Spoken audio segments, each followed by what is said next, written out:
Je vois aussi que vous êtes en colère, mais de toute façon, la parole est libérée. Parlant de ces prisonniers politiques, vous avez entendu le professeur Youssoufou, le président Ouattara a libéré bon nombre de prisonniers politiques. C'est ça qui fait aujourd'hui Ouattara, quoique on peut l'accuser. Mais à travers cela, on rentre en même temps dans ce discours de paix et de stabilité. Vous savez réellement ce qui se passe. Vous allez parler des prisonniers politiques. Et je veux qu'on aborde au même moment la dernière étape de ce que j'appelle discours de paix et de stabilité. Quelle stratégie vous proposez-vous en tant que policier pour promouvoir des discours de paix et de stabilité? Nous avons vu aujourd'hui ce qui se passe en Côte d'Ivoire. Il y a encore deux jeunes, Damana Picap, qui est à la justice à fond de ce qu'on appelle la liberté d'expression, tel que aussi Paul Justin, qui va comparaître la semaine prochaine. Donc voilà un peu ce sujet.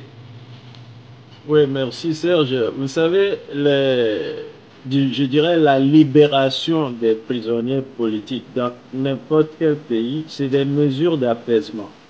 Et je ne vois pas de dialogue sans qu'il y ait un apaisement, un dialogue franc sans qu'il y ait un apaisement. Et ce que je vais dire ici pour la Côte d'Ivoire, ça va aussi au Togo et à d'autres pays, peut-être que je ne connais pas, mais qui détiennent des prisonniers politiques.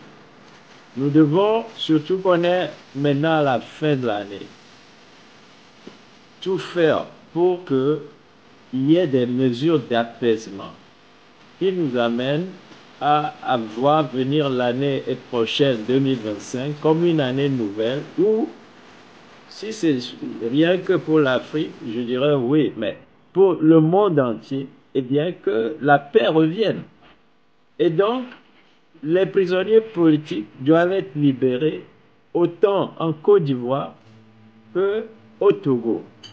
J'insiste sur le Togo parce que ça fait des années qu'on en parle.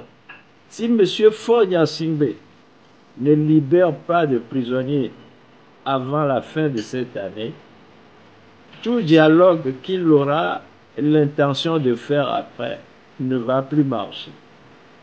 Parce qu'il faut donc ces mesures d'apaisement. Je dirais même que la libération des prisonniers doit venir avant même les amnisties.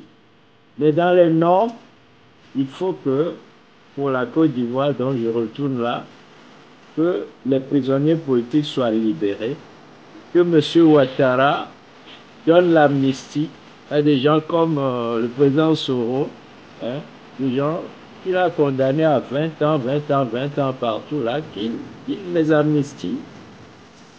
Et alors, il peut parler de dialogue, il peut parler de réconciliation, et il sera écouté. C'est aussi simple que ça. Je ne vois pas pourquoi ils ont peur de faire de faire ces mesures d'apaisement. Moi, c'est mon conseil, et pour la Côte d'Ivoire, et surtout pour le Togo, mon pays. C'est important.